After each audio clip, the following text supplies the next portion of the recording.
Big one.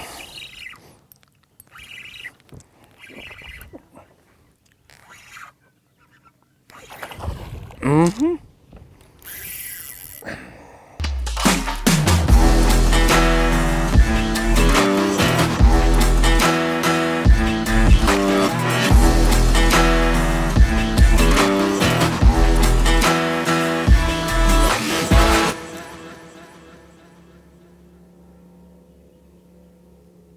Got it.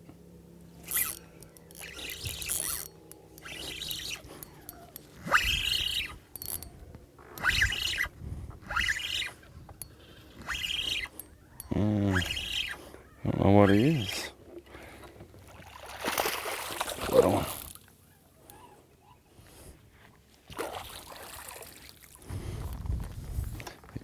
he been got a little sore on him or something. So it's time. Everything's kind of left the bank for the most part. You know, what we're looking for today is some of those fresh schools that just get out there, the fun ones where, you know, you catch 25 or 20 or whatever just on the same cast. Got a lot of rods laid out, and it's just going to be depending on you know, what the school looks like. We are in a time of when fishing's just it's just changing. I mean, it's different. It ain't like the old days where you can just pick up a plug and just crank. It's just not the same.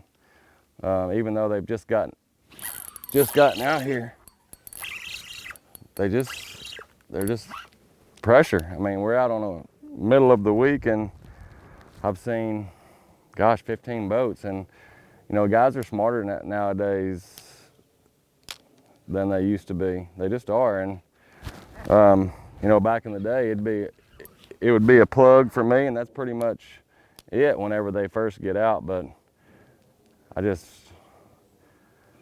have to drop something on their nose, you know, something a little more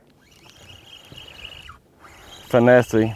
I'm sure once we get a school that's set up right, we'll be able to, you know, we'll get them going with something and then be able to crank. But just looking for some fresh ones. And you know, the thing about this is it may take you a while to find a school. I mean, like, you know, it's easy just to get on the bank and take off. It is, because you're throwing at something and you know, you get enough bites probably to keep you up there. But you know, this is one of them deals where it may take an hour or two to find one school, but when you find a school, it's just, you know, it's fast and furious like that. That's what we're hunting today, is just some big schools, hopefully catch some big fish. That's the plan. You know, so one thing about this time of year is, and I've seen it a lot in years past, it's not just the bass that get out here, it's the white bass and it's the catfish. You know, there's a lot of fish out here, and they're out here for one reason, and that's to eat, to feed back up. That's where a lot of the shad are. That's just where they're at. So, you know, one of the things is just figuring out what a bass looks like compared to other fish, and not only on, you know, on live scope, but you know, on side view and clear view and 2D, all of that. And you know, one of the questions always for the last 15 years is, a lot of people think that you can just look at a blob and tell what it is, and that's just not the case. For me, and I think for a lot of people, it takes a little bit when you get out there and you recognize how they set up and how they're different from the others. You know, there's kind of some hints. I mean, sandbass, white bass, if you want to call them that, they kind of want to get real close to each other and just blob up, that kind of stuff. But I've seen them scatter on the bottom, like bass. Bass typically, they want their personal space, but they're still in schools. But I've seen them, you know, in instances, Kentucky Lake and places like that, where I've been fooled. I'm like, oh, it's white bass, and they end up being, you know, largemouth or bass. But it takes getting out there, and the best way, really the best way to do it, the best way to really learn is spend a lot of time to find a school, and then when you find them, you know, catch a few, you know, just to know that they're there, and then really take the electronics. You know, I like to take side view and really like idle over it before you scatter them all up, and that's how I kind of dial my electronics in for the summertime. And it changes based on you know, bottom composition. You have to make some fine adjustments here and there, but you just gain confidence. You can look at your screen and be like, oh, right there they are. That's what they look like, and then you can go somewhere else and be able to repeat that quicker. You know, not spending so much time. You can just idle around and look for them. We've gotten on top up here, and most of them's out there pretty deep. Like those right there look like.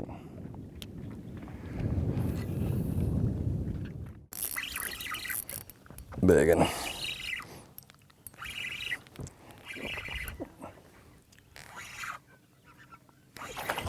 Mm-hmm.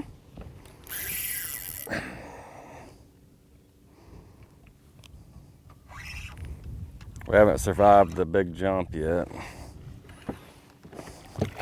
Oh, there you go. Here, buddy. He did not look that big on live scope, but there could have been another one on the bottom.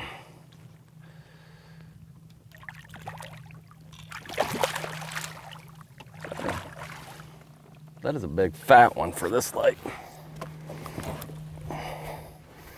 Choked it. He's got that sonar minnow down his throat.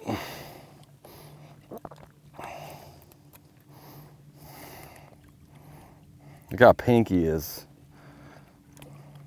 I really don't know. I'm no biologist, but to me, I think it's just stress. I think she just got out here, and that's what we're looking for.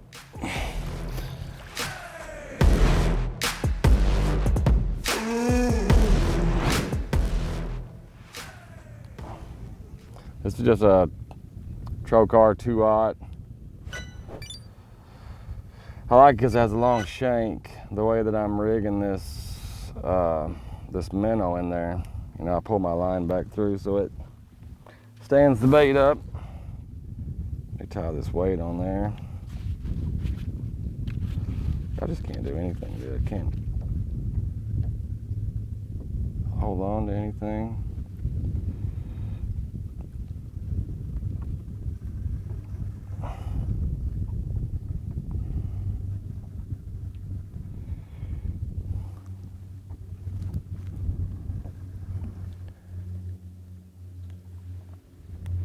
Yeah, I'm just weeding it on there rather than nose. It's a pretty long bait, so I'm just feeding it on there like you would an old red worm. Sticking that hook right up in the nose of it. If I get around some brush and stuff like those will kind of push it off. But yeah, that not being like that just holds it up. That's the new 4-inch sonar, Yum sonar. Getting ready to catch one. You know, it's you know, as we said before, we're out here fishing deep, and some of these are just scattered. I mean, they're scattered, they're not grouped up, and it's kind of like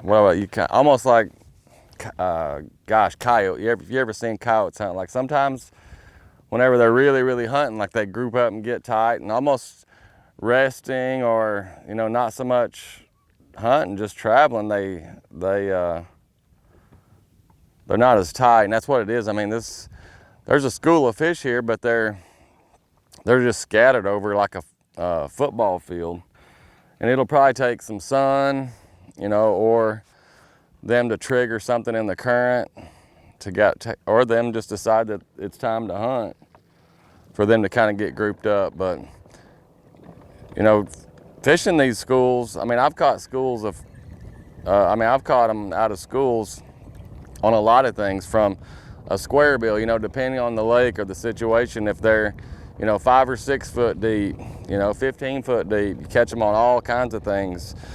You know, whenever they get out there really deep, which is kind of where they are today, I mean, it's hard to crank them. You know, it's hard to get that bait down there. And then also the fact that they're not on bottom, so you can't, you know, it's hard to get the bait right in front of them. And I'm not gonna lie to you, I mean, with live scope, you can throw it right at them. You know, surely we're gonna find a school here in a little bit where we can idle over it. You know, the old real fun ones where you just mark a waypoint and turn around and make that same cast, but we're just not able to do that because they're just not grouped up.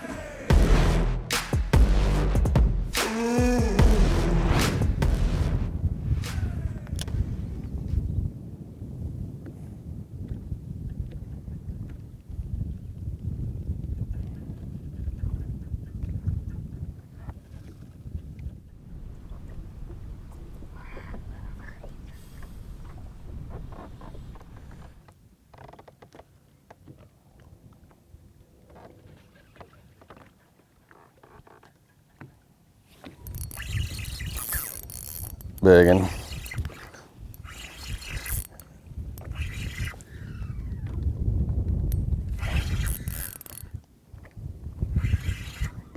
Smalley, he's not that big, he's just brown.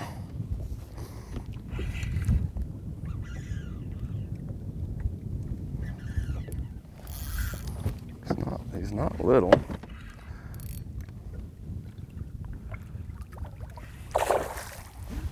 Come here, buddy.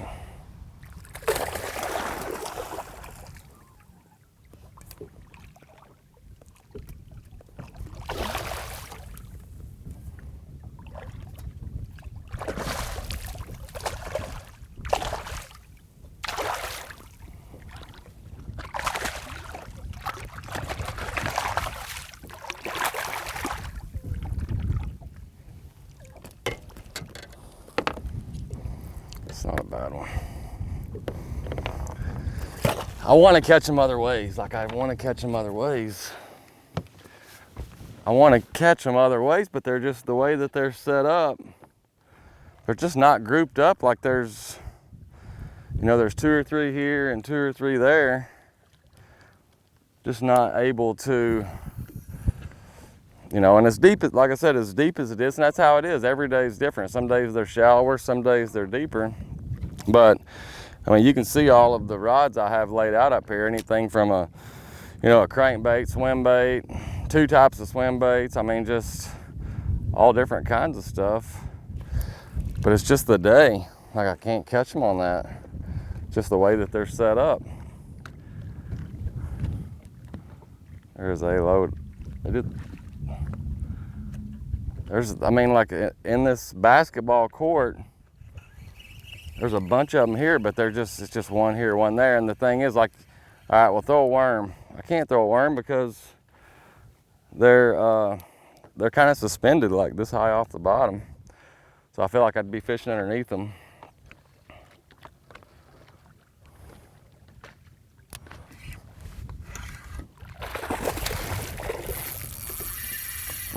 Good drag.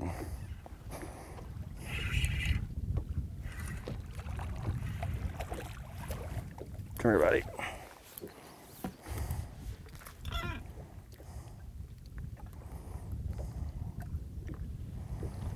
What's funny is, like, there's little schools of sandbass swimming around, and I think that, you know, a lot of guys be like, sandbass, I think the sandbass actually kind of help. I think the sandbass kind of keep them excited. I'm just going to try a nose hook in this one. See if it makes any difference. But I think those sandbass, you know, kind of keep everything stirred up a little bit.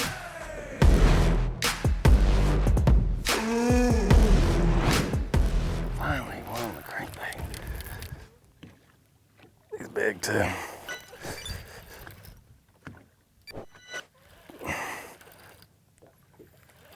No, he's not that big. I don't know who's more tired, him or me.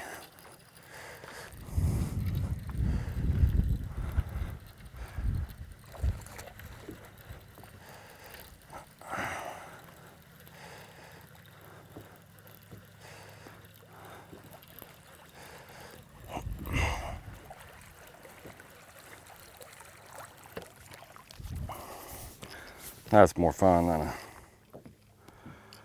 drop shot.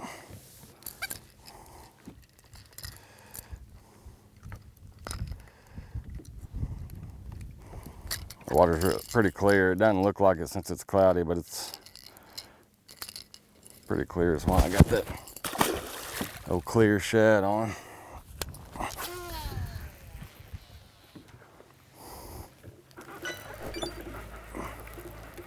Here they come. Oh, he hit it.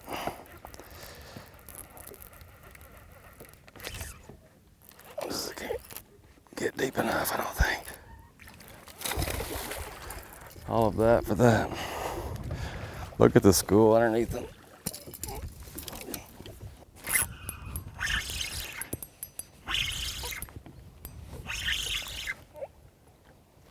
Got him on the old jig head.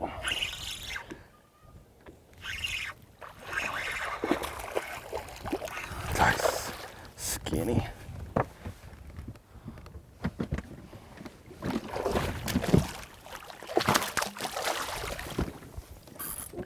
Just swing him in here. So I made a cast with the swim bait. You could watch them just follow it. I just think it's too slow. Like even though I got an ounce on, the water's really clear and you just can't hardly fool them. Put the little jig head on and swam it down there and right over the top of them. And I've been drop shotting it, but I haven't just thrown it on the jig head, which I probably should have with as many that's suspended.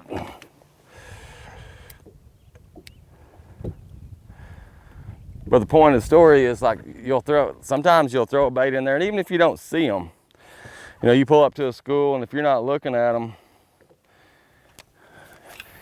there's just days one day you trigger them with the swim bait, the next day you trigger them with the crankbait, the next day, I mean, it takes different things sometimes to trigger them, because you don't know. There may have been somebody that's been sitting right here fishing, you know, before you, that they've seen a different bait. But usually in numbers though, if you can get one to bite, you can catch more fish than just one.